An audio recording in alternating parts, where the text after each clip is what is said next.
नमस्कार दोस्तों। मैं कहानियां सुनाता हूं कि 754वीं कड़ी 754th एपिसोड लेकर मैं एक बार फिर आप सबके साथ। दोस्तों, आज उनके खत और आप बाबूजी साहब का खत 27 फरवरी साल 1954, फरवरी 27, 1954। प्रिय बिटिया, खुश रहो। तुम्हारा 16 फरवरी का खत मिला। इस खत में तो मैं समझता हूं कि सब हमारे लाला जी की तारीफ थी और वाकई वो सराहने लायक हैं। उत्सव में उन्हीं का चमत्कार है। तुम्हारी रीडिंग जो कुछ भी है बहुत ठीक है। असल में मेरे जरिए से जो कुछ हो जाता है उसका पता मुझको भी नहीं हो पाता। यहाँ तो खैर कोई बात नहीं है, मगर टूर यानी यात्राओं में मुझे अक्सर डांट भी पड़ी है, इसलिए कि मुझे अंदाज़ा अक्सर ठीक नहीं हो पाता और बेजान चीज़ को जब मैं चार्ज करता हूँ तो अक्सर मैं उसे बहुत ज़्यादा तेज कर देता हूँ। हालांकि घर पर यह ख्याल रखा था कि बच्चे भी मौजूद हैं। एक गलती मुझसे पहली मर्तबा गोवर्धन पहाड़ पर हुई थी। उस वक्त मुझे ये अंदाज न था कि मुझसे ऐसी चीज़ें भी हो सकती थी। क्योंकि मेरा पहला मौका था इसलिए लिखना बेकार है। मेरी डायरी में सब कुछ मौजूद है। मेरे पास लोग आते हैं। सत्संग तो मैं उन्हें कराता हूं, मगर जब कोई कुछ दिनों ठहरता है तो अक्सर मुझे सही हिट हो जाता है कि क्या करना चाहिए, और उसे समझ के जब मैं करता हूं तो नतीजा बहुत अच्छा होता है। बस तुम्हारा यही हुआ, जिसका नतीजा ये हुआ कि आत्मा के बंधन बहुत कुछ मध्यम पड़ गए, यहां तक कि मुश्किल से अनुभूति होती है। जिसका हाल तुमने 18 और अपने 22 फरवरी के खत में लिखा है, उसका भी मैं मुख्तसर जवाब देता हूं। शुद्धताई तो तुम में ऐसी है, मेरा भी जी इस शुद्धताई के लिए ललचाता है। मुझ में अगर कोई शुद्ध चीज है तो वही है जो लाला जी ने प्रदान की है। बाकी भाई, मुझे ऐसा समझो, मिसाल के तौर पर जैसे कुल यूनिवर्स मेरे पेट में हो। जितनी खटक की होती है वो सब मुझ में टकराती रहती हैं। शुद्धता और अशुद्धता सब उसमें शामिल रहती हैं। इसलिए और भी जब मैं तुम में शुद्धता देखता हूं तो उसी को देखकर खुश हो लेता हूं। क्या कहूं, ईश्वर के धन्यवाद के लिए मेरे पास कोई शब्द नहीं है। बहुत हायर अप्रोच यानी वो आध्यात्मिक उन्नति जो अपने आखिरी दर्जे तक पहुंची हुई हो, में जो बात है वो कुछ ऐसी है कि कहते नहीं बनता, और ये भेद भी है। जी मेरा छुपाने को नहीं चाहता और पूरे तौर से यूं नहीं खोलता। कोई शख्स इसको मानने के लिए तैयार नहीं होगा, और अगर होगा भी तो ऐसी तरक्की कोई पसंद नहीं करेगा। और वो तरक्की भी ऐसी कि जिसको ईश्वर पहुंचा दे तो उससे हटने को जी नहीं चाहता। बहुत कोशिश करता हूं, आगे जुबान खोलने को जी नहीं चाहता, दिल रोकता है। खैर रहने दो। ये तो इतना बड़ा राज है कि शायद इसका इशारा ही मैं किसी एक को कर जाऊं, और जो पहुंच गया वो तो जान ही लेगा।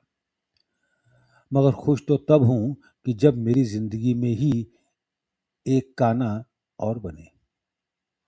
एक काना और बने, यहाँ पे वो जो एक मुहावरा है, अंधों में काना राजा, उसका उसको यहाँ पे कोट किया है। मगर खुश तो मैं तब हूं कि जब मेरी जिंदगी में ही एक काना और बने। तुमने लिखा है, जिधर देखती हूँ अपनी ही शक्ल दिखाई पड़ती है। ये तो बड़ी अच्छी हालत है। इसी को तो महात्माओं ने रियलाइजेशन कहा है। और इस हद तक पहुंचे हुए लोग नेचुरल कोर्स में शायद ही कोई मिले, और मिलेगा तो शायद कोई इससे एक कदम आगे मिले। तो ये परफेक्शन है। तुमने ये लिखा है कि जिधर देखती हूँ अपनी ही शक्ल दिखाई पड़ती है। ये तो बहुत अच्छी हालत है। इसी को महात्माओं ने रियलाइजेशन कहा है। और इस हद तक पहुंचे हुए लोग नेचुरल कोर्स में शायद ही कोई मिले, और मिलेगा तो शायद कोई इससे एक कदम आगे मिले।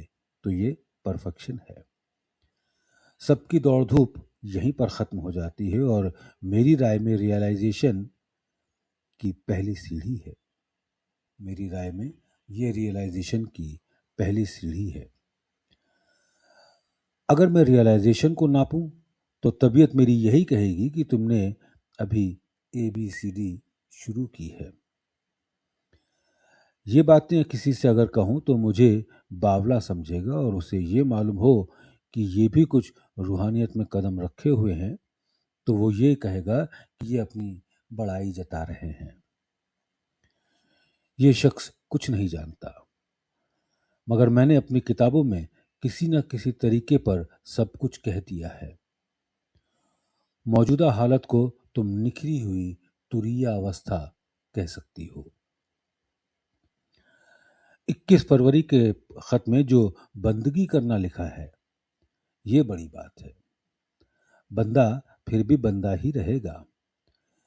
इस लिहाज से जो उसको मालिक मानते हैं, इसलिए हम में बंदगी का ख्याल रहना बड़ा अच्छा है। आज दिन भर मुझे ख्याल रहा और बड़ी कोशिश की मुझसे भी बात निभ जाए, क्योंकि ये अच्छी है। मुझे इस बात का कभी पता न चला, और चला हो तो याद नहीं। बंदगी जहां तक हो छोड़ना कभी नहीं चाहिए। अब यही चीज आगे पहुंचाएगी।